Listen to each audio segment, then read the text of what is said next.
Okay, well, thanks for coming. I wasn't really sure how many people would show up. I thought it maybe, like 15, 20 people, but I guess there's actually quite a lot of you.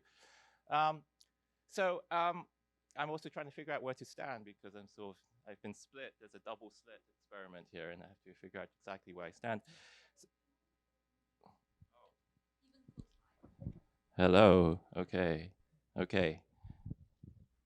I'm talking for 3 hours. It may fall down. If so, uh, just ping me.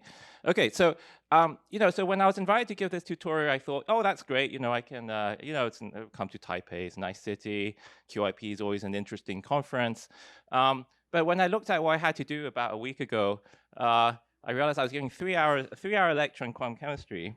And 3 hours is a kind of interesting time slot. It's sort of too long to give a talk that's a very general talk, but it's also too short to really, go into any real details. I mean, I can't really give a course on quantum chemistry.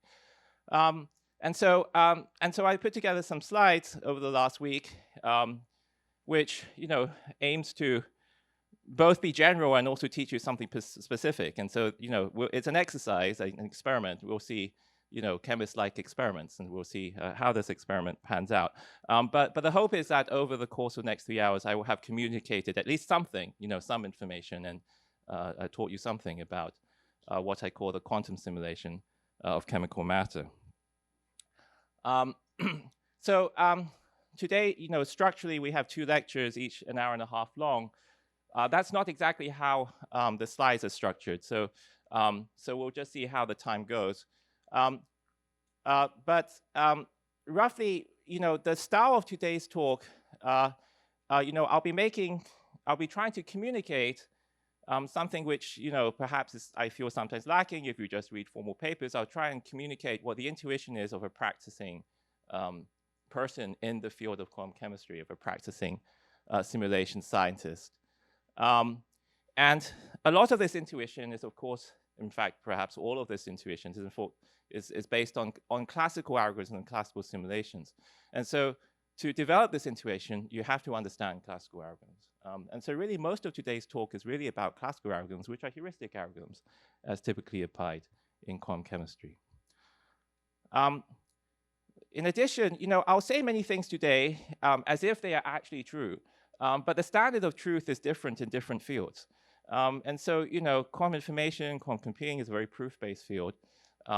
But, the area of quantum chemistry is not, right? So when we say things are true, we mean they're sort of true as far as we know. They seem to be true all the time. They're true based on physical intuition. I'll make lots and lots of statements like that, okay, rather than provably true statements. So almost anything I say will not be provably true. Okay.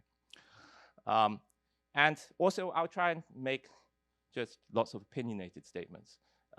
So hopefully that's a good starting point for some conversation. Okay, so I think from these initial bullet points, this initial setup, you can see that this lecture is structured to be an informal lecture. There's a lot of you, so it's a little bit hard to maybe engage in one-on-one conversation, but I do recommend just shouting out, okay? Time will pass quicker. We have some engagement from the audience. Okay, so there's really 4 parts to today's lectures. Okay, so the first 2 parts are really a little bit more applied. I will actually sort of try and teach you about some chemistry and some algorithms that we use in chemistry. This is, maybe just over half of the slides if I'm just talking at you and there are no questions. And the second half is really more about complexity, at least some empirical statements about complexity of chemistry and a little bit about quantum algorithms in quantum chemistry. All right, but let's first start with the actual chemistry. I think if you've had a high school education in chemistry, you should be able to follow along. If you haven't, it's really maybe very hard for you. Okay, so then if your education was in the arts or something. Okay, but we'll see how we go. Okay, so let's just first start. This is meant to be a talk about quantum chemistry, and let's just first start by clearing the air about what quantum chemistry actually is. Okay, so in the quantum information field, quantum computing fields, quantum chemistry really means the application of quantum mechanics to chemistry. I think this is what probably everyone here is expecting to hear about, the application of quantum mechanics to chemistry. But actually, quantum chemistry as a term, as we define it in the chemical sciences, is not defined this way. So actually, the chemical sciences, quantum chemistry has a much more restricted meaning. When we say you're a quantum chemist, you mean you do a certain thing. And that means you study chemical bonding. Okay, you study the electronic structure problem, which is only one of the areas of applications of quantum mechanics to chemistry. And people who work on the other areas are not called quantum chemists. This is maybe a source of confusion. And then another sort of terminological problem is that I think in quantum information quantum computing, chemistry really means molecules. I think this is probably maybe because most people stop their education at the high school level chemistry, where it is entirely about just small molecules. But of course, modern chemical science is not really molecular science anymore, right? I mean, so modern chemistry is about molecules, materials, very, very large molecules, right? Biomolecules and so on and so forth. And molecular science is only a small part of the field. Let's go. Yeah, I can. I mean, I'm not planning to post them. I was planning to maybe, I put so much time to make them, I was planning to actually write something up about them, which would be a bit more coherent. But yeah, I'll think about it. And if you want them, I'm happy to send them to you on a personal basis. I just don't want to post them because I haven't sort of checked everything very carefully. So I put you out. If you post it, it's there for posterity. But maybe if many people ask me, then I'll post it. Okay. All right. So so for today's talk, I'm going to define quantum chemistry as sort of the union of these things. Okay. So it's not really it's not the definition that one uses in chemical science. It's not quite the definition one uses in quantum information. But I'll essentially just define quantum chemistry to be the application of quantum mechanics in a general sense, but not just to molecules, materials, biomolecules, and so on and so forth. Hi, Steven. Yes.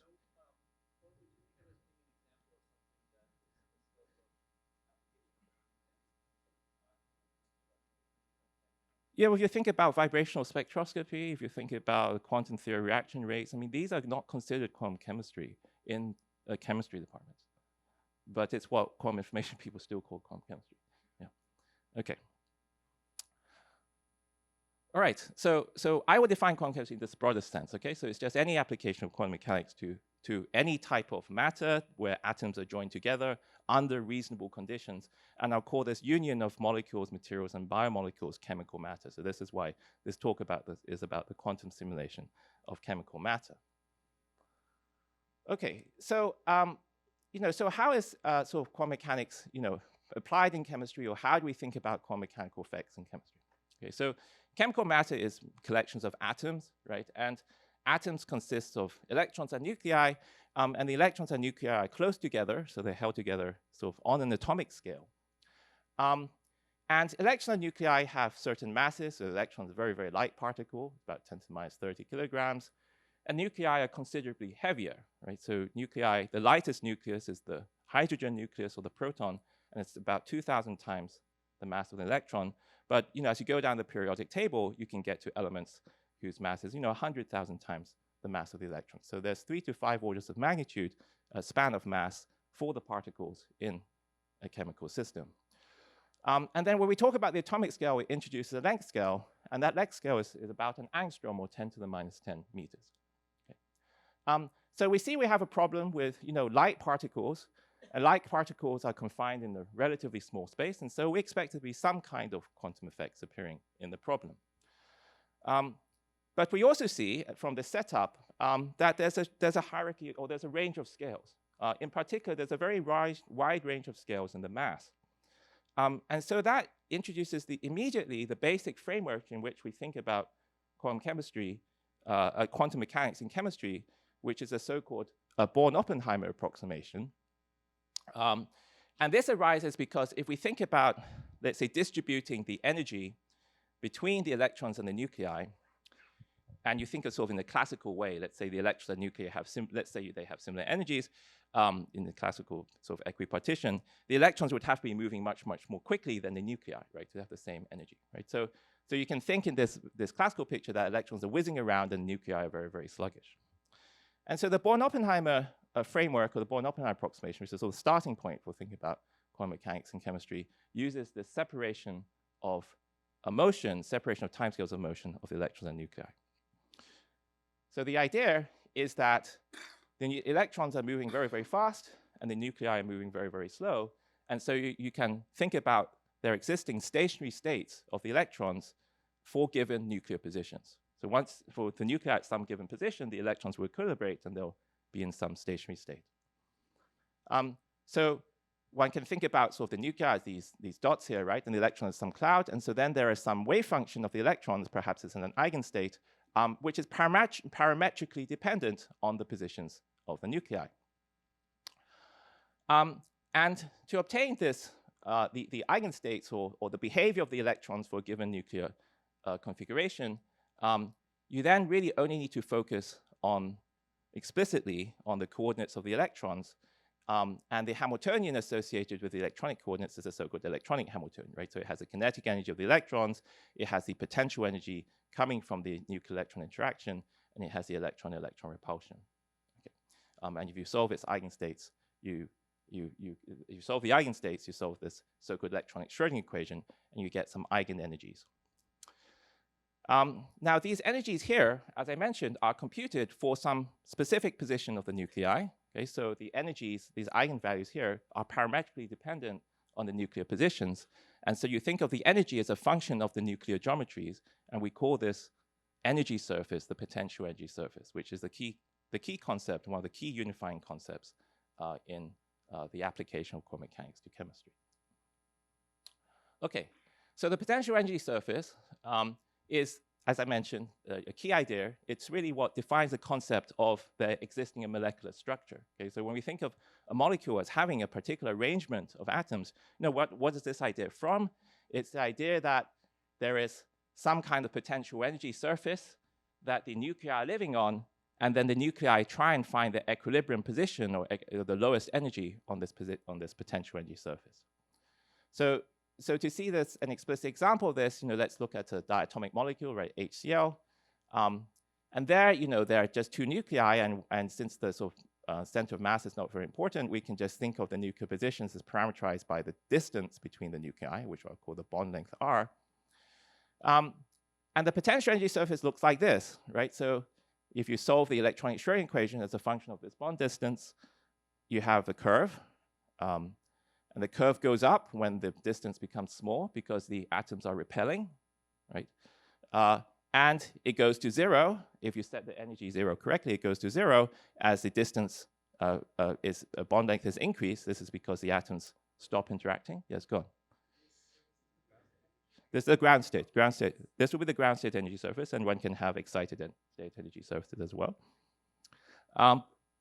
And you'll notice that there's a minimum, right?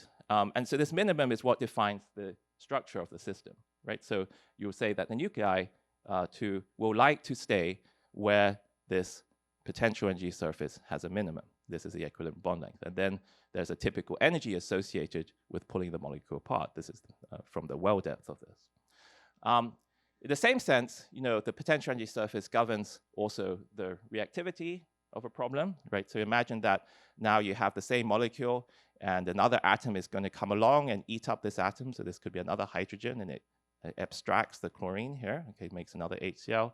And if I think about the potential energy surface, which in this case is a high-dimensional object because there's many nuclei, but projected onto some coordinate which is reflecting this reaction, so this is some reaction coordinate, then you'd imagine there might be two wells. And one well would reflect the reactants. This is the equilibrium structure of reactants. One well reflects the products. And then in between, there's some barrier. And this barrier, the height of which is called the transition state, the height of this barrier then governs the rate of the reaction. Right? So this is why the potential energy surface is such a key concept. Okay, so I mentioned that within the Born-Oppenheimer approximation, you separate the timescales of electronic and nuclear motion, and you imagine. Yes, go on.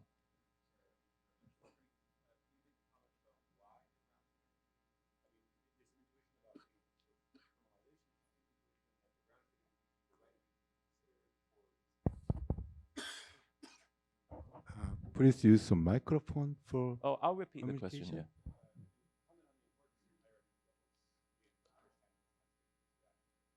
Oh, okay. Yeah. So the question is, people have zeroed in immediately that I've mainly been talking about the ground state. What about the excited states, and are they important? So there are various comments about that. For example, a small molecule, it's typically the case that the excitation energy for a small molecule to the first excited state is larger than the thermal energy. So the thermal state is close to the ground state. But many other systems that's not the case, right? And you should consider some thermal effects as well. But I think it's fair to say that even in for a variety of reasons, which I can explain in more detail later, one is still typically close to the ground state, even in the metallic system, okay, where the excitation gap is very small. Okay, so although there are these thermal effects for electronic motion, they're not the dominant effects at room temperature. This is not the case for other particles like the nuclei, because for the nuclei, they're often not in the ground state. They're always moving. Yeah. Okay. So so I mentioned there's this separation of motion of timescales of motion that leads to the idea that it's useful to think about solving just for the electronic part of the wave function parametrically on the nuclear positions. And so solving this time-independent problem is known as the electronic structure problem. Okay. But of course, it's not the only appearance of quantum effects in chemistry. One can, of course, have cases where the electrons are not in a stationary state. Although this is very central to the field because this gives you the potential energy surface, you can have cases where the electrons are not in a stationary state. That would be electronic dynamics. A simple example of that, and this is related to the previous question, is if you hit the molecule with some kind of laser, right? So if you hit a molecule or system with a laser, you excite it from the ground state to another state, and then typically the energy dissipates, and the system will relax back to this ground state, right? And so describing this type of electronic process requires, in principle, solving the time-dependent Schrödinger equation. And then, of course, there are the other particles in the problem, the nuclei, which up to now I've been assuming are essentially static or have no dynamical effects whatsoever. So, of course, the nuclei are also themselves quantum problems. And if within the Born-Oppenheimer framework, because we separated the motions, the idea is then that the nuclei also have their own Hamiltonian. And this Hamiltonian contains the kinetic energy of the nuclei, but the potential energy that they live on, that they experience, is just the potential energy surface that we computed, namely the electronic energy from the electrons. Right? So the nuclei can be thought of as moving on this potential generated by the electrons. And then one can, of course, solve these eigenvalue problems here. Okay, so if your nuclei could be in stationary states, this is relevant to problems of molecular spectroscopy. Or one can solve the time-dependent Schrödinger equation for the nuclei, and this is relevant for quantum effects in reaction rates. And then finally, another quantum mechanical problem which appears in chemical matter is related just to the breakdown of the Born-Oppenheimer approximation. So I mentioned that the Born-Oppenheimer approximation is the starting point. We separate there being sort of two quantum mechanical problems that we want to solve, but sometimes they become coupled. This is commonly the case in energy relaxation processes where you put the energies into the electrons to start with, but eventually, after a long period of time, it finds its way into the nuclei. So there's some coupling of those quantum states. So these types of non-adiabatic effects tend to be quite tricky to describe. But overall, this picture of there being sort of 5 classes of problems that one encounters in quantum effects in chemistry is, I think, sort of generally valid. In principle, quantum mechanical problems can be categorized in chemistry, can be categorized in this way. Okay, now before I go into some specific examples, yes, go on.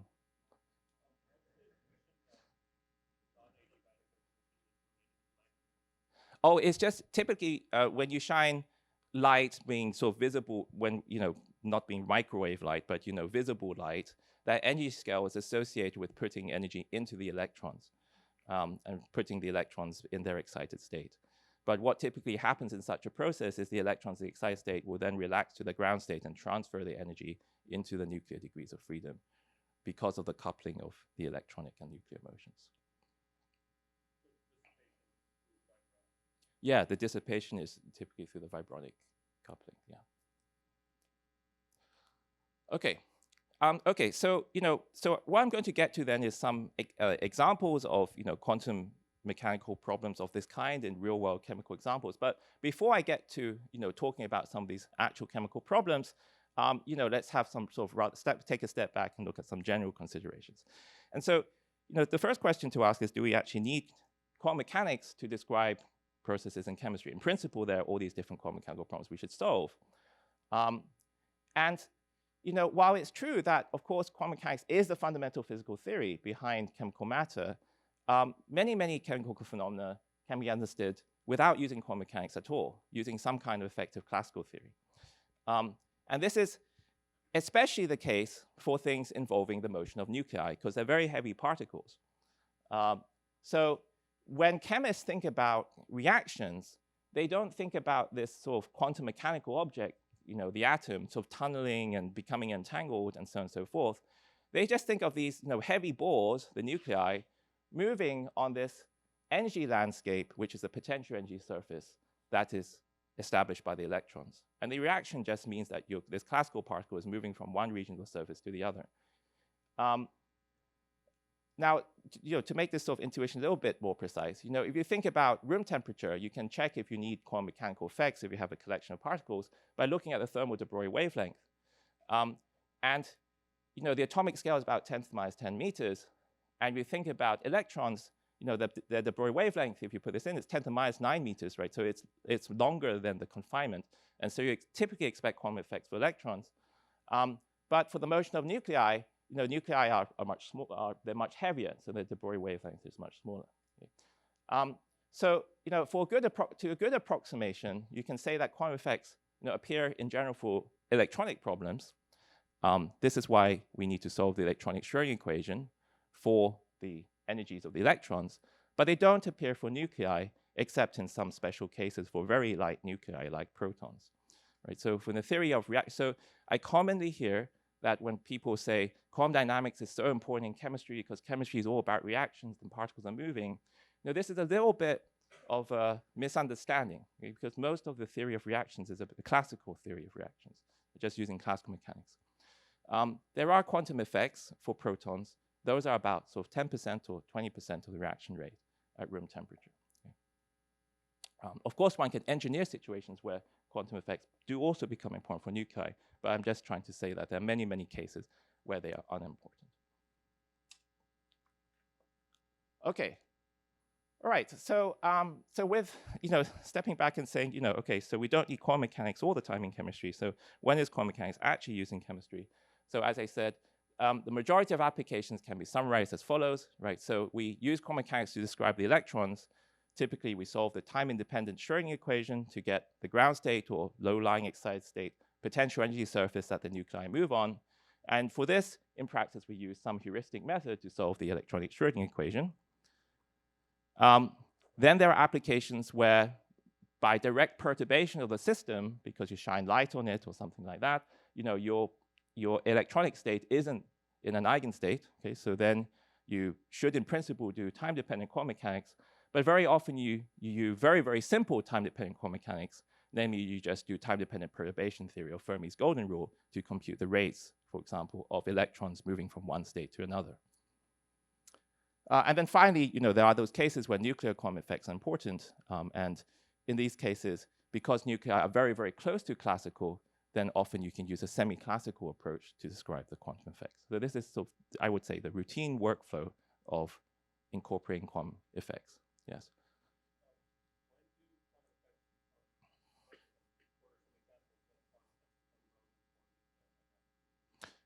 Yes, so I think the case when there's always a small contribution, and for very light nuclei protons, there's always like this small correction. So the question was, when do nuclear quantum effects become important? They become important at very low temperatures, but they also become important when the Born-Oppenheimer approximation breaks down, and these quantum electronic motion couples to the nuclear motion, and then it's just this whole coupled degree, this whole coupled system. So in this non-adiabatic in this non-adiabatic problems, then you need some quantum description of the nuclei. Yeah, so non-adiabatic quantum effects occur quite commonly when in the relaxation process of energies, right? So typically, if a molecule is excited, it goes into an excited state, and then the nuclei move around. So it's on some excited state potential energy surface, but it may move to a particular nuclear configuration where the excited state potential energy surface and the ground state potential energy surface become very close in energy. And in that case, the Born-Oppenheim approximation will break down because the errors which arise from electron-nuclear coupling will couple those two surfaces. And then the nuclei should be treated in a quantum mechanical way. Yeah. Yes, go on.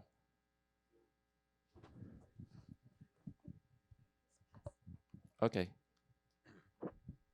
So in the relaxation process, you say typically the energy gets transferred into the nuclei. Why does this typically happen versus the energy just sort of flying off as light and like missing the nuclei, as it were? Because everything's still quite small, far apart at this scale, right?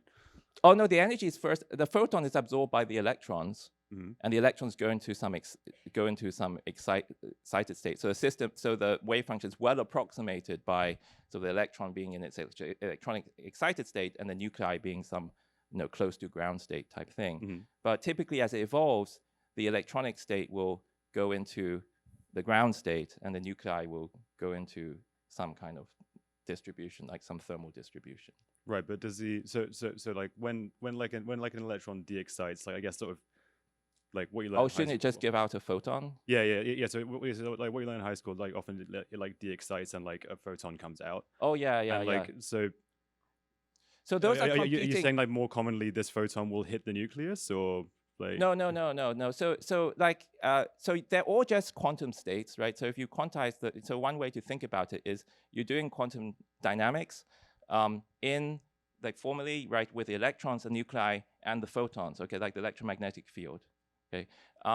And there are just transitions, many different rates of transition. So you could have a rate of transition where the photon, a photon is created. In other words, it's gone into the molecule, but then it's created again, goes back to the electromagnetic field. That will have some matrix element that you can compute. But there will be another matrix element where a photon is not created, but there's a transition from some electronic and nuclear state into another electronic nuclear state where the nuclei have taken up more energy. And that rate tends to be much larger than the rate of this just re-emission of a photon. Okay, so I guess my question is, why is that rate much larger versus just creating a photon? Rather than just creating a photon? Yeah, that's just to do with the Hamiltonian of nature, right? So yeah, there isn't really. Okay, right? sure. Yeah. So, so this type of emission, spontaneous emission, right? And it's in some cases, in some molecules, that's an important thing. But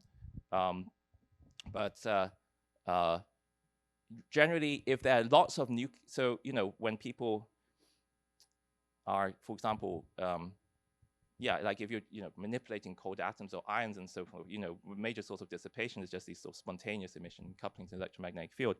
But when there's lots and lots of nuclear degrees of freedom, that means there's lots and lots of nuclear states to couple to, and then there tend to be lots of these electron-nuclear transfer processes. Okay. Yeah. I think, generally speaking, the coupling to electromagnetic field is weak, and this is I think one of maybe that's one. So if you think in units, the coupling to electromagnetic field, is it's always small, right? So the magnetic effect's very small because a fine structure constant appears and it's very small, and all these other things appear. Okay. So let's see. I forgot where I was. Okay, I got to the end of the slide. Okay, all right. Okay, so within these this workflow of applying quantum mechanics to understand chemistry, where are some of the challenges? And I'll get into some more specifics later. But some of the very general sense in which you encounter challenges are the following, right? So if you take the first class of problems where you're just computing the potential energy surface, you're solving the time-independent electronic Schrödinger equation, then you're using some approximate classical method, and because it's a heuristic, it's not always good, right? So sometimes it's not accurate enough, and sometimes it's not fast enough. Now these two problems are sort of related to each other, right? Because typically classical heuristics have a knob that you can turn, and that knob can be dialed up to increase the accuracy, but the expense increases at the same time. But the reason why I'm making a distinction here is that the first case is one where you keep dialing the knob up, but you can't dial it up high enough, to get the accuracy that you want. So you just cannot reach the accuracy. And the second one is one where you sort of can't dial it down low enough to make the method cheap enough. Okay, so that's the sort of distinction. But they're sort of closely related problems that heuristics, just may not be accurate enough for a given computational cost. And then in the second sort of set of challenges, which are more related to the description of dynamics, as I said, a lot of the time you can just describe these processes by, yes, go on.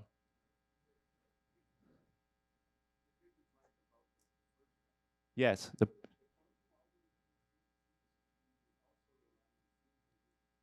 Okay, so the question is, in the previous point, do quantum algorithms use the same heuristics as classical algorithms? Well, sometimes and sometimes not. Maybe we. Yes, like if they're using the same heuristics, wouldn't they also suffer from the same accuracy problems? Not necessarily. Yeah, if we do actually get to the end of these lectures, we will come to that point. Yeah. I didn't expect that. And it's great that lots of questions. This is the whole point. But of course, it means we go slow. Okay. So I said, although we commonly use time-dependent perturbation theory to obtain these rates, perturbation theory isn't always accurate, especially if the process takes a long time, right? So then the perturbation is multiplied by the time of the time evolution, and it becomes increasingly inaccurate at low orders at long times. And so sometimes you really need an explicit dynamical simulation. And then very often these systems are just too many degrees of freedom to simulate. And in particular, at long times, the electronic motion can couple. The timescale is longer than the electronic timescale. The electronic motion will start to couple to the nuclear motion. And then this introduces the whole problem that you need to treat the nuclei quantum mechanically. And the problem there is that, whereas electrons are sort of very quantized objects, so at the typical energy scale, there's only some discrete sort of levels they can occupy. Nuclei, of course, aren't that quantized. You have to think about them being at any position. And so when you couple to the nuclei, it's almost like coupling to a continuum degree of freedom, right? Like coupling to sort of the continuum field. And that makes the problem also much, much harder. Okay, so I don't actually have time to go into these kinds of problems in great detail today because we have to focus on some things, but I'm happy to talk about them more or to have questions about them as we go on. Okay, so let's look at some of these challenges in real-world chemical context. And I'm now going to pick some applications which have been widely discussed in the context of applying quantum computing in chemistry. But I'm going to give a sort of a chemistry perspective on these types of problems and where the challenges lie. So some of the problems are drug discovery. Okay, so I'll talk about how quantum mechanics is applied in drug discovery and where the problems are. I'll talk about biological nitrogen fixation, and I'll talk about high temperature superconductivity.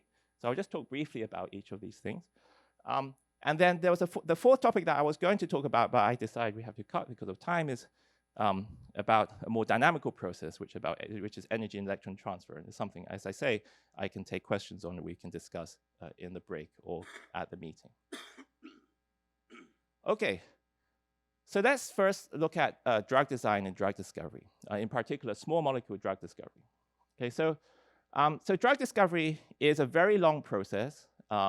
It can take a decade. Sometimes it takes many decades because a drug is discovered, but its real use is not discovered for many decades. This is very common these days. And it's often described as a pipeline. And the pipeline starts really by identifying something that the drug is meant to affect. So typically, disease is caused by some misfunction of some part of your biochemistry. It's typically associated with the protein doing something. It's not the only way which disease can happen, but this is one of the ways.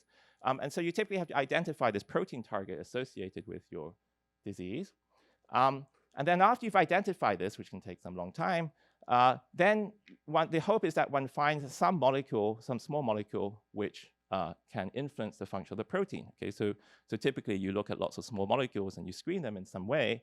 And then once you find some candidates, you change the chemistry a little bit, like you modify some of the groups and modify some of the atoms to hopefully increase its efficacy.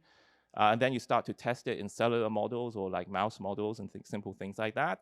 Then you just become confident, decide that you can start to try on humans, right? So you have to then make sure it doesn't actually kill the humans. So you have to do some toxicology and formulate it so you can absorb it as a human.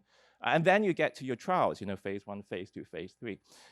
And each of these steps involves actually a high failure rate. Okay, this is why drug discovery is such a dangerous, such a, sort of an expensive process. Okay, so now where does computation enter? Well, in modern drug discovery, I mean, it does in fact enter in some ways in all of these things. But if you enter in the case of trials, it often ends up in like how do you formulate trials and for maximum statistical efficiency and all these kinds of things. But if you think about chemical simulation, it really enters in the beginning part of drug discovery. There's a main role of computation, which is a part of drug design, not a huge part, but a part of drug design enters here. And so the basic idea is, designing drugs is very complicated and understanding how they work is very complicated. But a necessary, although very, very far from sufficient condition, is that if a drug is meant to do something, it should at least interact with the protein target. If it doesn't stick to the protein target at all, you can be sure that it's not going to do anything that you want it to do. It might do some things you don't want it to do. And so what you have to then compute is then whether or not your molecule or ligand sticks to the protein, and this is known as computing the binding energy. Now, the binding energy has two pieces, right? There's the energy of interaction. So in other words, if I fix the protein at some point and I put the molecule there, there is some interaction energy. But of course, the object is always, everything is moving in biology, right? It's, everything is oscillating around. There was originally a small movie here. This means there's a very large entropic effect due to the atomic motion. The atomic motion is just classical motion, but it samples many, many different configurations. And in fact, in the typical drug binding event, the energy contribution, the entry contribution is is very similar. So here are some numbers I took, which are real world numbers, but I can't remember the drug or the protein. But in any case, the energy of binding is minus 60 kilojoules per mole. The entropic contribution is minus 54 kilojoules per mole. And so the free energy is the difference of the two, right? It's only 6 kilojoules per mole. Okay. And so you have to compute both these effects. You cannot just compute the energy. Okay. So simulations of ligand binding, as molecular simulations, really have two problems that they need to solve. They need to solve the time-independent problem, right? They need to compute the energy accurately at some fixed position of the nuclei. That's the electronic structure problem. In principle, that's a quantum mechanical problem. Fortunately, the interactions of the atoms that you have in drugs are really quite simple. And so very simple classical heuristics work very well. So for example, density functional theory is sufficiently accurate in the drug design field. I mean, it's typically taken as the exact theory when people are benchmarking drug discovery interaction energies.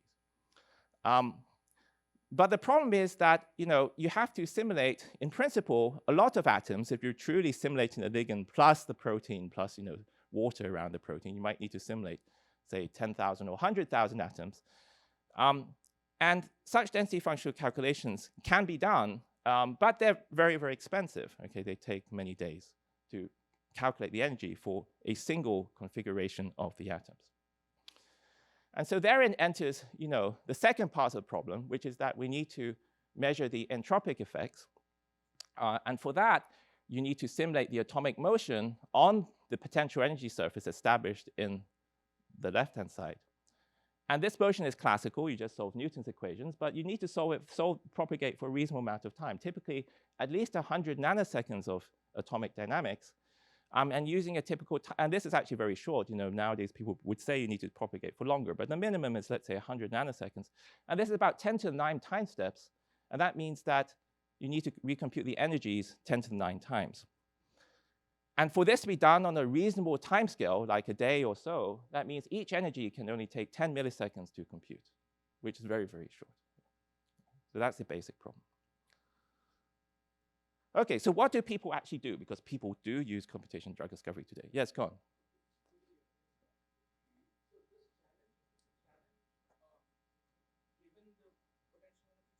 No. If you somehow knew the potential energy surface, then just solving Newton's equations is very easy. But the point, well, you have to solve Newton's. So the question is, if I somehow just knew the energy as a function, for all the nuclear positions, is it difficult to propagate the atomic motion of, let's say, 100,000 atoms solving Newton's equations for a timescale of 10 to the 9? The answer is no. That is not so difficult. But the problem is doing both at the same time.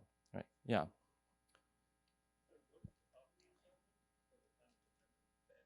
Yeah, we're solving the electronic Schrödinger like formally, we should solve the electronic Schrödinger equation within some approximation.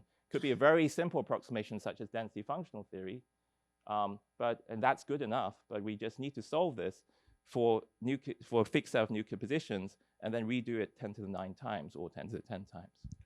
So this would be the Schrödinger equation for the electrons. For the electrons of both the target and the yeah. So it's a question of, yes, for the target and the whole system that you want to simulate in principle, right? In principle, you should solve for the electronic structure of everything in principle. Okay. Now one might make an approximation where you say, actually, I don't need to know the quantum effects from things far away, and this is of course also something you can do. Okay. So what do people actually do, right? Given that they need some quantum mechanical description of the energy, but they can't really do it in this brute force way.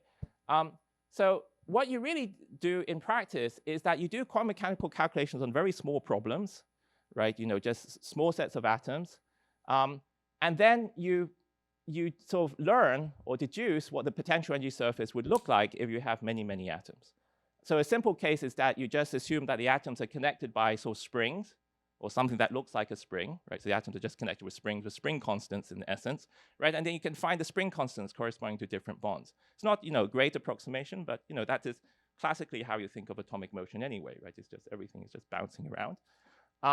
And of course, nowadays you have the ability to parameterize things very flexibly using neural networks, and so this is something that people nowadays do to obtain more accurate parameterizations of this potential energy surface, starting from trying to generalize from quantum calculations on small systems. So that's what basically people do. They obtain this a simple parametric form for this function, then they solve Newton's equations, propagating for 10 to the 9 or 10 to the 10 steps. Another possibility, which was maybe hinted at by one of the questions, is that although in principle you should do quantum mechanics for everything, perhaps you only need to consider the atoms around the ligand binding event, right? So you can just do some small amount of quantum mechanics, some small amount of density functional theory, and then you use this force field, a way of doing things for everything else. And that also gives you a practical tool that you can use. Okay, and then you can also try and reduce the amount of sampling you need for the atomic motion, and this can help a little bit, maybe by a factor of 10. Okay, so the summary of where things are for the application of quantum mechanics is that, yes, indeed, we need quantum mechanics for computing the drug interactions. Maybe let me just finish the sentence. You don't need very, very accurate solutions of the Schrödinger equation. Just even if you could find a way to solve the density functional equations very, very quickly, that would be sufficient. But the problem is that you need to do it extremely quickly. That's the basic bottleneck. You're gone.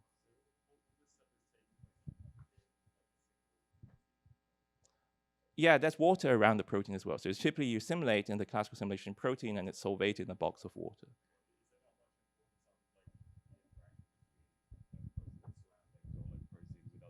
Well, the interaction. Well, I mean, there are systems where that is true. So the question is, isn't this very simplified? There's only just a protein and the molecule. So doesn't the protein interact with the environment? So yes, it always interacts with water, right? So that's the basic environment it's in. Of course, there's much more complicated biological events where you have proteins aggregate, the protein is in the lipid membrane, all these kinds of things.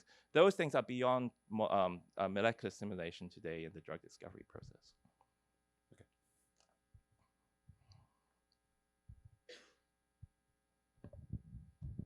Yes. Yeah. My question would be, when you use NaN to basically parameterize the energy surface, yes, how do you validate the parameterization if not doing the QM computation? Or so how do you filter? Yeah. So I mean, it's a typical kind of just heuristic thing. So you learn from small data, right? You also have a testing and validation set, which is maybe slightly larger data, but there isn't really a a direct result for the large system except experimental measurements, right? And so you could validate compared to the experimental measurements of binding, but there's no computational way to do it. So do you need to start with a good guess for what this NN potential is, or can you be, say, as general as it can be? Is that a question about the ease of fitting neural network potential? So there's a question is, do you need to start with a good guess for neural network potential? Like fitting neural network potentials is this entire discipline. And, yeah, I mean, just when you train a neural network, there's many ways to initialize it, that training process, right? So, but I would say that a lot is known about what this function looks like, and so there are a lot of physically motivated ways that you can construct these neural network potentials. Thanks. Yes.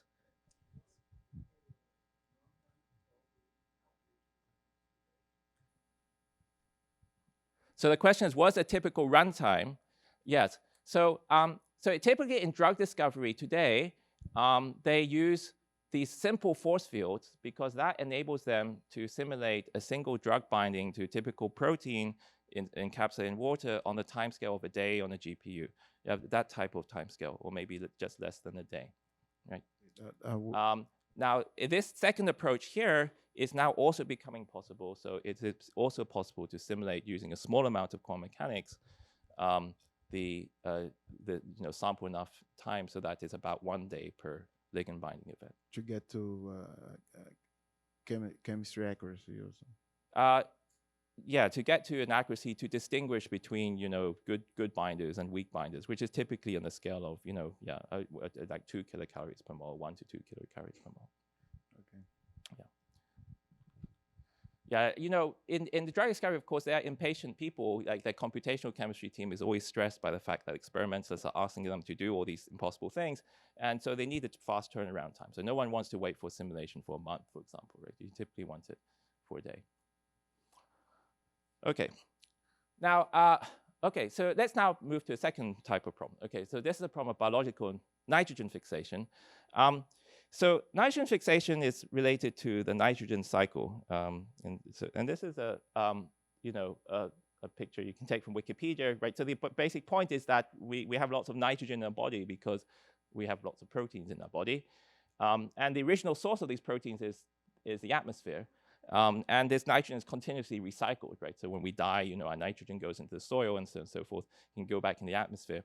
But the question is, how does the nitrogen get from the atmosphere into us, right, the cow, so to speak? And we can't directly metabolize nitrogen. We can only use nitrogen in a fixed form. It basically has to be chemically reduced.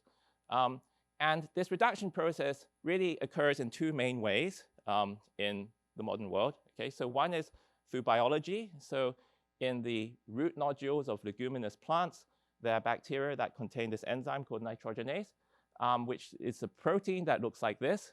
And it does this chemical reaction where it takes nitrogen and reduces it. By reducing it, in this context, we just mean adding hydrogen to it. Okay? And it adds it separate in terms of protons and electrons, and then uses a biological energy source, which is called ATP. This is how biology stores energy, and then makes ammonia. And it does this under biological conditions. And the way in which it does this, the precise mechanism is not known. Okay? But this is responsible for about 50%, roughly speaking, of the fixed nitrogen in the nitrogen cycle. And then the other 50% comes from the Haber-Bosch process, which is a human process. And there, you take nitrogen molecules and you just smash them into hydrogen molecules.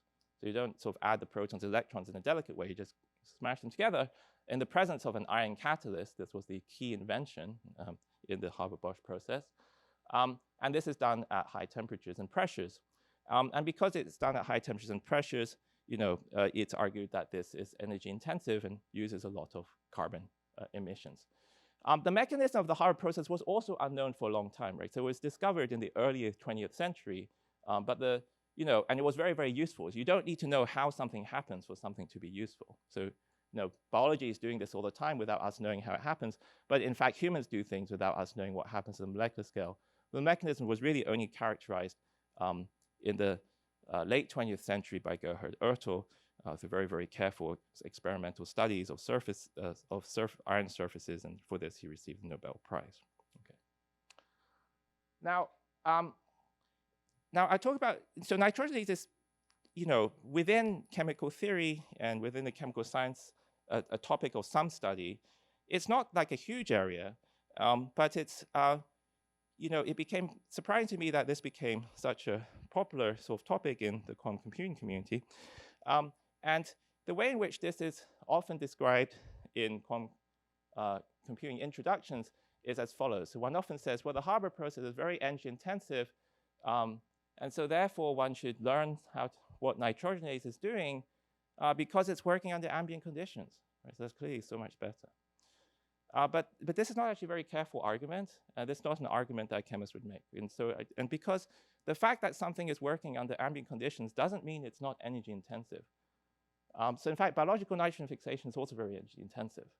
The reason why nitrogen fixation is very energy intensive is that nitrogen is stuck together with a very strong bond, and you have to break that very strong bond. So you just need a lot of energy. And that is true whether you're doing it biologically or whether you're doing it in industry. So just to put some numbers to this, if you take the nitrogenase enzyme, I say that it uses this particular energy source directly in the reaction, which is ATP. And you can convert ATP into kilojoules of energy. And 16 ATP means it uses 13 kilojoules per ton of ammonia. But this is really a lower bound, a very, very, very low bound. This is not, it uses much more energy just for the following reasons, because you also have to get the protons from somewhere. It's kind of difficult to account for how much energy this costs. And then secondly, the biological system has to maintain the conditions under which the nitrogenase enzyme works, which is not simply, ambient temperature and pressure. Okay, so for example, nitrogenase is affected by oxygen. So if you have a biological system, a bacteria, and there's oxygen around, it spends a lot of its energy preventing the oxygen, trying to, interfering with the nitrogenase enzyme, okay, protecting the enzyme. Okay, and this is not accounted for here. If you take nitrogenase out of the cell, it only works for a few days. Okay, then it just breaks down. Okay, so there are all these other energy costs as well. Now, if you take the Haber process, now it's true that 100 years ago, it was extremely intensive to make nitrogen. You use about 100 kilojoules per ton to make 100 for ammonia production. But modern day plants use on the order of 20 kilojoules, 20 to 30 kilojoules per ton. And if you account for all the other costs of maintaining the enzyme, it's not clear to me that there's an energetic win. Okay, so in the chemical sciences, we don't usually make this argument that we're studying nitrogenase. I've worked in nitrogenase for many, many years. We don't make this argument that we're studying nitrogenase because we're trying to replace the industrial process. We try and understand nitrogenase to learn about fundamental chemistry of nitrogen reduction. Okay, this is typically what we say. Although it is also interesting in the context of the fact that it has important consequences for the nitrogen cycle. Okay, but with that out of the way, how do we understand how nitrogenase works? Yes, go on. Just a very quick question. Would Yeah. there not be any other arguments for replacing the Haber process in the sense that you said it's very carbon intensive as well? Yeah. I mean, there are. I'm just saying it's not this simple. There's this simple-minded feeling that there's this thing belching out black smoke and consuming all our energy, and there are these innocent bacteria that are doing everything for free. So it's really that's a great oversimplification. Right, thank you. The story, yeah. Okay, so given all that, how do we understand how nitrogenase works? Well, so first you have to determine the structure of the enzyme, and that itself is this heroic story. I mean, you think that just determine the structure of protein is something that people should be able to do, it's like 2024, okay? And X-ray crystallography is, more than 100 years old. But it took almost 30 years to determine the structure of the system. In particular, this nitrogenase protein has these particular places where the reaction takes place. And they take place at these things called the iron-sulfur clusters, which are these connections of iron atoms and sulfur atoms. And there's a particular iron-sulfur cluster which usually has molybdenum on it, so it's called the iron molybdenum cofactor. And so this is the origin of FeMoCo, which some people will know just through this name in this community. And the structure of FeMoCo, when people were doing X-ray crystallography, they would always see that there's some feature in the middle of this cluster, but they couldn't identify what it was for a very, very long time. And X-ray crystallography is not very good at determining, light atoms. And this, people could determine that this was a light atom. And it was only in 2011 that people finally resolved that this is the carbon atom in an unusual oxidation state, the carbide. Okay, so that was a very long and interesting process. But now this problem is solved. So we know the general structure. Okay, so the next thing that we need to do is we have to understand the mechanism. And by this, we mean the sequence of chemical steps by which something comes in as N2 and leaves in the reduced form. So for this, we have to understand where N2 binds, where it sticks to the protein, where the protons which are being used, how they enter into the process, the steps by which the N2 bond is broken. So there are all these different proposals for all these individual small chemical steps which lead to the reduction of N2, and then how energy enters into the cycle. Okay, so the current status of theory is sort of the following. So if we simply take the iron sulfur clusters and the one where nitrogen is at the reaction occurs, which is FeMoCo, we don't actually know yet what the ground state is of the cluster with complete certainty. It doesn't mean we don't know anything about the ground state. We know quite a lot about it, but we're not completely certain what it is. By that, I mean, if you take these iron atoms in the cluster, they have unpaired electrons, so they have magnetic moments, and there are certain sort of different ways of arranging the magnetic moments, and we can't compute the energy to sufficient accuracy to resolve which is the correct arrangement. Okay, so for example, it might be like this or it might be like this, and these are very similar in energy, so we can't resolve them. I don't think this is an insoluble problem because actually a very closely related cluster, the P cluster, it's now possible to resolve things to sufficient accuracy. So these are recent calculations where different calculations can extrapolate down to some energy scale, which is on the chemical accuracy energy scale, and one can sort of with some confidence say what is the, this is not perfect confidence, but with some confidence say what is the correct ground state. FeMoCo doesn't look so much more complicated, so I think it is possible, but who knows? So in any case, we're not yet there. I think I'm optimistic we'll get there, but it does require some improved treatment of the electronic structure. Yes, go on. Oh, these are just DMRG calculations. Yeah. Now, I should point out that in many discussions of this problem, and also in classical simulations, we often use a simplified model of the cluster. And people have been trying to resolve the ground state of the simplified model. In the end, it may turn out that this model is not sufficient. This is something that we simply don't know at this point. In some ways, we're certain that it's not sufficient, but we think it might be useful, but perhaps it's not even useful. Okay. And then let's say we want to move on just from establishing the ground state. Knowing the precise ground state is not too important, perhaps, right? Because at some finite temperature, perhaps you're just in some thermal distribution over these states. The next thing you want to do is compute the energetics. The energetics requires much, much more detailed models than people usually talk about in the system with lots and lots of degrees of freedom. The only practical method to say anything about this today is density functional theory, and people have applied density functional theory to this problem. So for example, the way it works is if people want to understand where the protons bind, they stick the protons in different places, compute the energies with a variety of density functionals. So you have a variety of structures, a variety of functionals. Each of these represents a different functional, and there's some ordering of the structures. And the predictions are very uncertain. So the ordering depends on the particular choices you make in density functional theory. But there is a little bit of consensus, So there are some clearly structures which are preferred relative to other structures. And then combined with some experimental data, then you can say perhaps something about the system.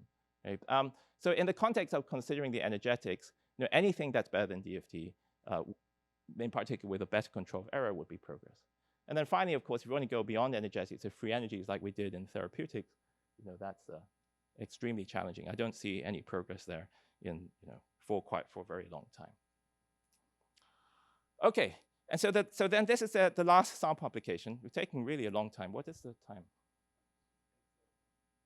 Okay, so I thought that would take 36 minutes, and this has taken 1 hour, so we won't get through the whole talk. Okay. Okay, so let's just quickly talk about high temperature superconductivity. It's a problem that's been around for a very long time,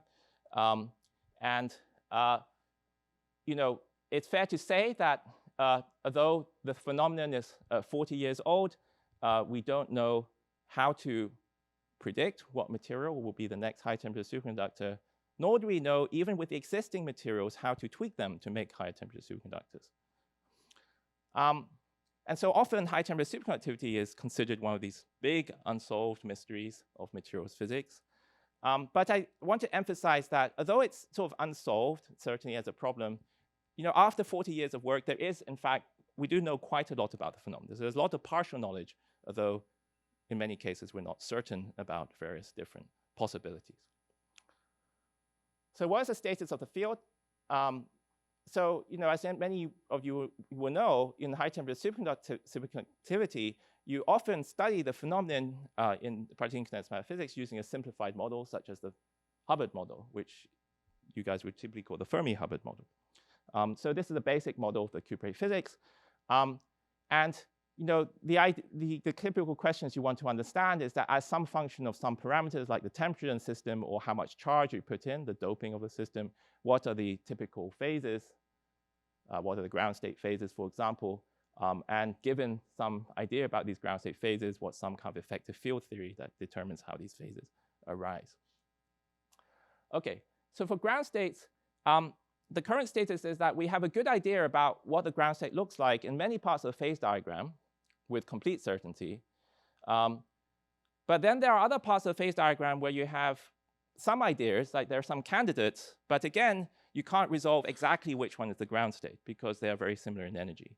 And so an example is in this particular region, which is the sort of pseudo-gap region, underdoped region, I should say. You know, there are some ground states where the charges are distributed in an inhomogeneous way, which is shown by this sort of pattern of the charge order. And there are also competing states which are superconducting, and they're very similar in energy. And we don't have enough precision in classical methods to always tell which is the ground state. So numerical methods typically can achieve 1% accuracy in the energy of the Hubbard model across the phase diagram. But to resolve some of this physics, you need about 0.1% accuracy. And so, you know, a tenfold. Oh, I will point out that when people say they don't know what the ground state is of the Hubbard model, people, of course, have many, many ideas what it is. And it's important to point out that all of these ideas involve classically very simple states. So it's not the case that there's this mysterious ground state that's classically intractable to describe. But the problem is that these different proposals for states that are not very difficult to describe, one can't resolve between them. Okay, so as a summary, you know, if we could reach tenfold accuracy, we would really resolve all the physics of the ground state. I don't know how long it will take to reach a tenfold increase in accuracy, but basically that is what we need to move forwards. Now, these days, it is becoming possible, however, to study cuprate physics beyond the use of models. In particular, if you neglect some physics or make some simplifications, you can, in fact, make some material-specific predictions with a modest degree of certainty. In the model approach, for example, you can compute some parameters that are specific for different materials. And this is a result of one such recent computation where they predicted the critical temperatures for a range of cuprates by these purple bars, and these are the experimental ones. And you can see there is some agreement. Right? And similarly, you can start from perhaps not a model, but a more realistic description of the material, make some other simplifications, and also make some predictions about TC. So this is my own group's work. But you can see these bars show the predicted TCs, and these dots are the experimental ones, and you can see there is some agreement. Now, these calculations are not ones that are done with high confidence, but there at least is some progress. Treating the real material rather than treating the model always turns out just to be a matter of being more expensive, but not sort of exponentially more expensive. You can use similar methods. They have some polynomial cost in increasing the complexity of the model. But sometimes this polynomial cost is just too high for us to deal with. OK, so some take-home messages of this first of 4 talks, which will all take a long time, okay, is the following. So quantum mechanics, of course, a fundamental theory underlying chemical matter. But quantum effects are often subtle, and it's important to know that you can get by without quantum mechanics in a lot of chemistry. It's not the most quantum discipline. It's not, in fact, in my view, the first place you'd think about looking for quantum effects, because so much of chemistry is understood from classical intuition. Nonetheless, there are many, many open chemical problems which challenge classical heuristics. Most of the challenges today are ones involving constant prefactors, or there's this polynomial scaling, but the polynomial is too high. And then the final point I want to say is that when we say that chemical problems are unsolved or material problems are unsolved, it's not kind of like saying a number, we don't know the factors of a number, right? So if you have a number and you don't know its prime factors, you essentially know nothing about the solution. But in these problems of chemistry and physics problems, when they're unsolved, you still usually know a lot about the phenomenon, whether it's from experiment or from earlier theoretical work, right? And so the role of improving simulation, whether it's by improved classical or quantum algorithms, has to fit within the remaining uncertainty rather than sort of providing the entire answer. Okay, all right, so that was the first part. Like I said, the talk has 4 parts. This is, in fact, there's a second part where I now talk about classical heuristics. I guess we can just have let me just see if there are any questions, and I'm just going to take a drink of water, and then we'll start with the second part. Fortunately, the third and fourth parts are much shorter. Go on. Before, when you were talking about nitronase, you said chemists really care about nitrogen reduction. Can you explain why? Oh, no, I mean, I think, if you're working on this system, you don't go in and say, I study nitrogenase because I want to replace the Haber process, because you'll be, not taken very seriously. But what you usually say is you study nitrogenase because it involves new chemistry, new types of chemical reactions, and new ways of transforming molecules that perhaps we are unaware of, in the reactions we currently consider. And you can use this for means other than replacing the Haber process. You can use it for synthetic chemistry. You can use it for making things other than ammonia. So it's a little bit like, why do you understand photosynthesis, right? I mean, the way in which we have powered the planet is by building solar panels. We're not trying to grow. We're not trying to recreate the leaf. But you understand organic light harvesting because it tells you something about other things than replacing solar panels, right? Yeah.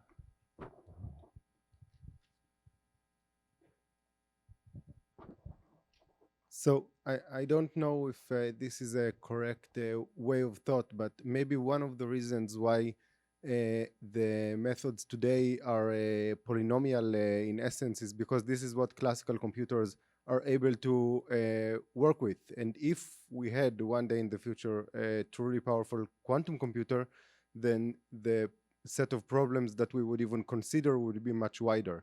So are there problems that no one is tackling today just because they are fundamentally impossible, but that we could have imagined that one day will be relevant with a quantum computer?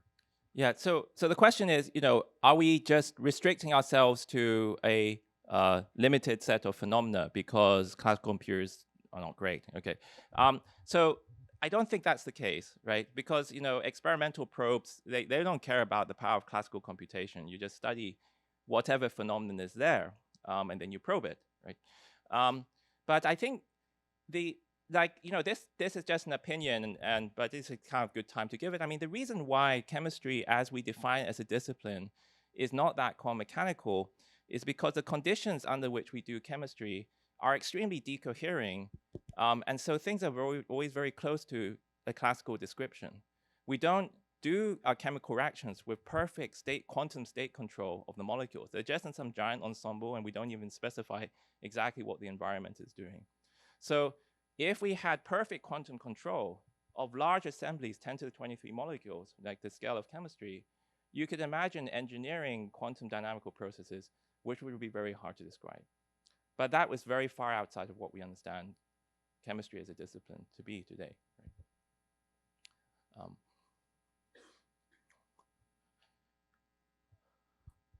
Okay, so let me now start with the second part of the talk. In the second part of the talk, I will tell you about how we, the intuition behind the heuristics we use in classical simulations, and then what some of these heuristics actually are. Okay. All right. So I can't go through the heuristics used in all these 5 areas. And so I will just focus on the first area, and hopefully I established at the beginning that electronic structure is really a central problem because it produces the potential energy surface of the nuclei, and that's how we think about chemistry most of the time. Okay. So the basic electronic structure problem is you want to solve for the eigenstates of the electronic Hamiltonian, and typically you're computing the ground state or low-lying excited states which are accessible within the laser energy, which is not very, very high up from the ground state. Now the Hamiltonian, as you write it down, it's a Hamiltonian formulated with continuous variables, preserves particle number, and so you can write it in first quantization, and it looks like this. So it has a kinetic energy term, the external potential from the nuclei, and then the Coulomb interaction. Now, it's clear that there are 2 kinds of terms in the problem. There are these so-called one-electron terms, right? They separate into contributions from each electron, each particle, and then there's this 2-particle term. And really, the 1 and 2 particle terms in different problems are associated with different energy scales depending on the problem. And it's this kind of interplay between these 2 energy scales which sets up the qualitative electronic structure of the problem and really determines the structure of the heuristic that you use to solve the problem. So I'm going to start off by just talking about what the energy scales are of these terms in a chemical problem. So let's just first think about the 1-electron energy scale as it appears in atoms. Okay, so if I just take atoms and you think of the hydrogen atom, so there's just 1 electron, okay, oh, actually, let's not think about the hydrogen atom because this is more complicated. Let's just think about atoms. Then if I take a typical atom with many electrons, there'll be some, if you solve the 1-electron part of the problem, you'll find that there are some 1-electron eigenstates which sit at very low energy. These are the so-called core states. They're an energy which is typically about minus z squared, where z is the nuclear charge. And then there are some states which sit about at order 1 in energy. These are the valence in the atomic units. So these are the valence orbitals. And in the atom, basically, the electrons occupy the core and the valence orbitals, okay, roughly speaking. And then there are all these sort of empty eigenstates, empty 1-electron eigenstates, and they extend to the continuum. So they extend into states where the electron's not bound in the atom at all. It's just flying freely. So those are the continuum states. Okay, so the energy of these orbitals, which are the solution of the sort of 1-electron part of the Hamiltonian, has this wide energy scale. But most of the chemistry takes place in the valence orbitals. These are the electrons that are sort of the most weakly bound electrons in the atom.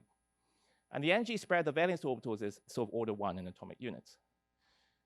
Now, if I think about the 2-electron part of the Hamiltonian, the Coulomb matrix element, can be up to order 1. I mean, so between 0.1 and 1, so to speak. Okay. And so if I think about the effect of the Coulomb matrix element on electrons in this sort of 1-electron picture, the Coulomb interactions between these sort of valence orbitals is a sort of a non-perturbative effect. But if I think about Coulomb matrix elements and their effects on sort of moving electrons from these orbitals to these higher lying orbitals, there's a much larger energy gap, and this is typically a perturbative effect. Okay, so that's the atom. But of course, we're interested in molecules and materials. And in that case, what happens is that when you bring the atoms together, then these valence orbitals here, again, just in this 1-electron picture, 1-electron Hamiltonian picture, will interact with the orbitals on the other atom, and they will split. So the new solutions of the 1-electron part of the Hamiltonian have, just from the valence orbitals, have now an energy spread.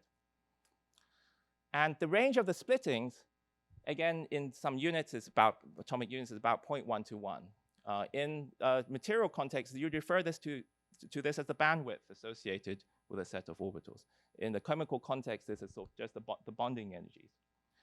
And if you compare this again to the Coulomb matrix element, now this can be smaller or larger than the Coulomb matrix element.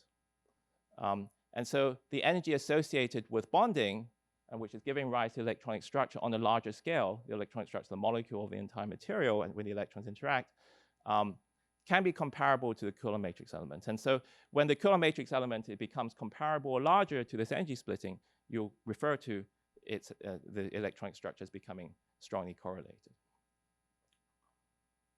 Okay.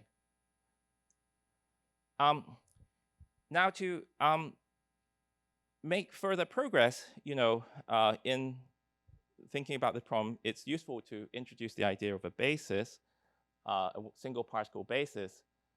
Now, there are some algorithms that do not require the introduction of a basis to the problem at all. These are basically the quantum Monte Carlo algorithms, which I'll talk about very briefly. But most algorithms require you to discretize the Hamiltonian in some way. And so for this, you introduce a set of one-particle functions that you call basis functions, one-particle basis functions. And then the wave function of the entire problem lives in the product space of this basis, the n-particle product space. And fortunately, the basis problem, or this discretization problem, is not too severe in the chemical context. And that's because we're typically interested in electrons and their chemistry, and the electrons that are doing chemistry are living in the valence orbitals. The valence orbitals are bound to the atoms, and so they have a well-defined length scale. They're kind of quite confined. They're not just flying freely all over the place, right? They're typically around size 1 angstrom and close to the nucleus. And so consequently, it's not so difficult to introduce a basis. You know where the electrons are localized, and you know the typical feature size. And so in typical quantum chemistry calculations, there are sort of two families of basis sets that people typically use. The forms are chosen because it's easy to compute the Hamiltonian matrix elements for these particular functional forms. But the first kind are known as these atomic basis sets, and the most common are the so-called Gaussian basis functions. And these are just functions which are localized around each nuclear position. They have a decaying envelope around the nuclear position, and then they have a polynomial prefactor which introduces some oscillating behavior. So they're basically decaying with some oscillations around the nucleus. And the fact that we're interested only in the valence chemistry is very fortunate, because it means we don't need to capture too many oscillations. There's a typical feature size, and there's also a typical decay length of this Gaussian. So we don't need to consider too many different Gaussian exponents. So Gaussian bases are very popular. They're probably the most popular bases in molecular quantum chemistry, because you can put the functions where you want, and you can control the shape. But the downside is that these functions are non-orthogonal, and that creates some numerical issues that can be problematic in very large calculations. So the other set of bases that people use are plane wave bases. They're sort of the complete opposite. You just imagine that your system is placed in a finite box with periodic boundary conditions, and then you can write down the plane waves associated with that box and periodic boundary conditions. The exponents are discretized because of the periodic boundary condition here. But in the same way, if we're trying to study just the valence states, fortunately, we don't need to have too many, we don't need to go to very, very high values of G. That's because there's a fixed feature size, which is the size of the valence electrons. And so the maximum G is limited as well. Okay, so plane waves are nice because they uniformly resolve space. They're orthogonal. Convergence in plane waves is very systematic. But because you're not precisely putting your resolving power where the molecule is or where the atoms are, you typically need more of them than Gaussian basis sets. And so people argue back and forth about whether you should use one or the other, but they just have different strengths. Okay, so once you introduce a discretization into the problem, you may worry about whether you're able to converge things properly. There are two senses of convergence with respect to bases in chemical problems. So generally, when you're representing a function in this finite basis expansion, the convergence is dominated by the sort of non-analytic behavior. And for the eigenstates of the chemical problem, non-analytic behavior in the wave function appears because the Hamiltonian has singularities in it. So there's two kinds of singularities. There's a singularity from the fact that the electron-nuclear attraction is singular, and there's a singularity because the electron-electron repulsion is singular. Okay. So when people discuss basis set convergence in chemistry, there's typically two settings in which they discuss it. One is how well you can converge some kind of one electron part of the Hamiltonian solution, some type of mean field solution, and the other is how well you can converge the many electron wave function part. So we first discussed the mean field setting. That corresponds to using a simplified Hamiltonian where you remove the Coulomb term and you replace it by some effective one particle mean field piece. And even though you've removed the singularity due to the electron-electron repulsion, there's still a singularity associated with the positions of the nuclei. This means that the way the wave function looks when the electron approaches a nuclei, has this singular thing. It has a cusp, and generally it's peaked, right? So we know the electron density is peaked near the nucleus, and it decays as an exponential way. But resolving this type of feature is quite easy, particularly with Gaussian basis sets, because you can just put the basis functions exactly where the cusp is. Even if they don't have the right shape, you can sort of add some together to get the cusp. And so resolving this type of the convergence associated with a nuclear cusp is generally very, very easy. The more problematic problem is the one which is more relevant in the quantum simulation context, is when you want to just obtain the many-body wave function. In that case, you have to deal with the whole Hamiltonian, and you have the electron-electron repulsion, and then there's a singularity when the two electrons meet. So that means that there's also a cusp in the electronic, just when the electrons come together. And so when the electrons approach each other, they have this sort of inverse cusp because they're avoiding each other. That's why it's upside down. But nonetheless, there's this singular behavior here. And the problem with this type of cusp is that you can't, it's in the coordinate R1 minus R2 of two electrons. And so, if you're just working with the product space of these one particle functions, you can't just put the function at the position of this cusp because you're not in the right sort of coordinate, in the right set of coordinates. So the only way that you can resolve this electron-electron cusp is just to uniformly resolve space as well as you can. And this means that regardless of what basis you use, whether it's a Gaussian basis or plane wave basis, the rate of convergence of the discretization in the quantum chemistry calculation is just one of the size of the basis because of this non-analytic feature, which is not a very good rate of convergence. And this is partly why, in some ways, it's not too important asymptotically which type of basis you use. People, get in many arguments. But everything sort of behaves asymptotically the same way, and in particular in the high accuracy limit, Gaussian and plane wave bases behave almost the same way. Okay, so once you've chosen this discretization, then we have a second quantized Hamiltonian, and then depending on the type of basis set, you have different forms. If you have these Gaussian basis sets which just all overlap with each other, you're left with this sort of very unstructured looking thing where you have a quartic fermion term. If you work with these plane wave bases or even simpler bases, you can have sort of simpler looking objects where this quartic term is just reduced to a pairwise term.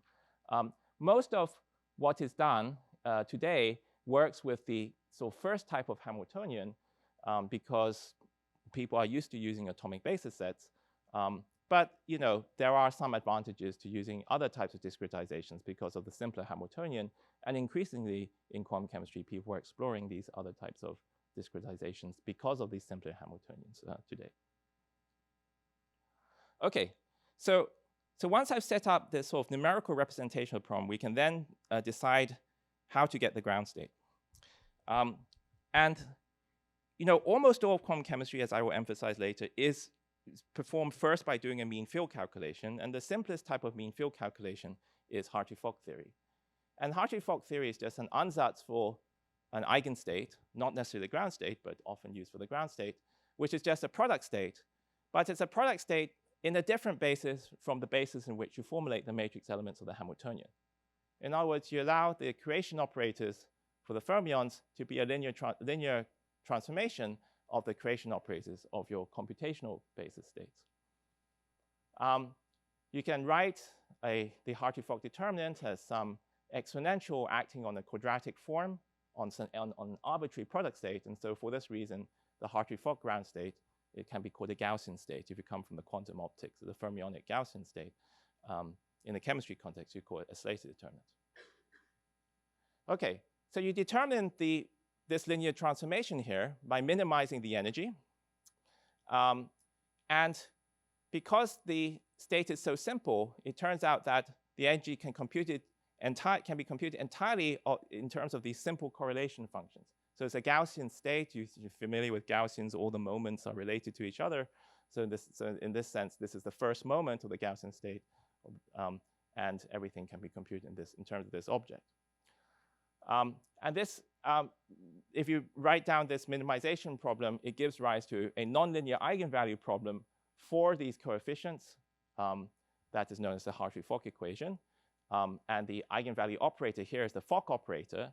And it's a type of Hamiltonian, but just with one electron terms.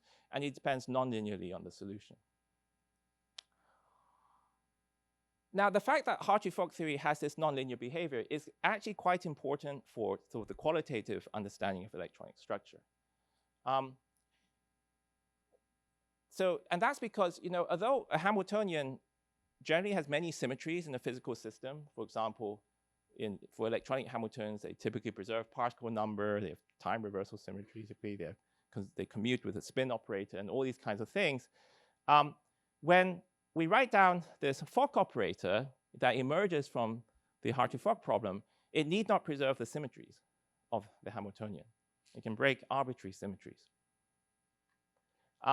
And another way to say this is if you carry out the minimization procedure in the Hartree-Fock theory, the minimization could have a unique stationary point. Typically, this unique stationary point will preserve all the symmetries of the problem. Or it might have many stationary points. And typically, in these cases, some of these stationary points don't preserve the symmetries. Now, the way in which this is important for qualitative electronic structure is that if one goes back to the theory of matter and different phases of matter all the way back to Landau, one of the ways in which you understand different phases of matter is that they emerge from some kind of symmetry breaking of the full symmetries of the problem.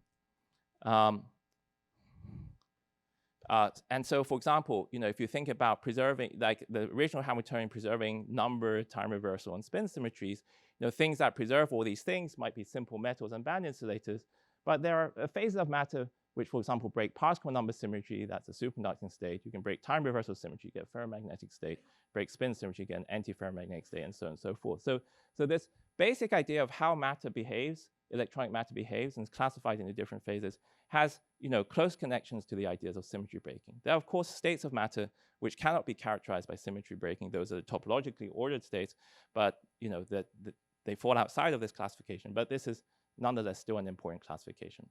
And so Hartree-Fock theory, although it's very, very simple theory, because it has this nonlinear structure, it has this richness.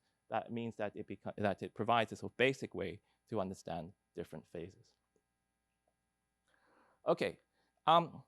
Nowadays, very few people actually carry out Hartree-Fock calculations in quantitative, chemical matter simulations, but they carry out a very similar type of calculation, which is known as a Cohen-Sham density functional theory calculation. And I won't go into any of the details about density functional theory. It's not really exactly the same as Hartree-Fock theory, but it has many parallels. And so I'm just going to draw on the parallels there. So in the Hartree-Fock energy function, the energy is written by minimizing the variational energy of some Gaussian state or some Slate determinant. And density function theory, in its generalized form, you can think of the energy as just written as this term here plus an additional term. And this additional term just depends on C, if you want. And of course, you can make the theory exact if you choose this additional correction, if you have the freedom to choose this additional correction. Because in principle, it's exact. In practice, of course, it's just an empirical correction because one doesn't know how to write this correction to the energy exactly. But that's roughly the general idea. So this empirical correction is called the exchange correlation functional, abusing some terminology in this context. And it's really, although there are all sorts of theorems about this and so on and so forth, in practice, the way you get the functional is just by fitting to data. And some of this data may be from exact limits that you understand, or some of this data may just be from calculations, but in any case, there's always some kind of fit. So density functional theory is by far the most widely used quantum chemistry method, by a factor of 100 relative to everything else, maybe a factor of 1,000. experimentalists do density functional calculations all the time. You don't need a theorist to do these calculations. And in relatively simple chemistry, density functional theory reduces the errors of this very simple Hartree-Fock mean field treatment to close to chemical accuracy. And this is why this is such a popular technique. So in this talk, when I talk about Hartree-Fock theory and density functional theory, I will refer to them sort of interchangeably. I say they're just sort of mean field theories, and when I say one, I may mean the other. Okay, so this is the halfway point, and it's been some journey so far already. Okay, I think it's good to have a short break here. I think 11:30 is, if you want to come back for the second half, that's when you come back. Okay, all right.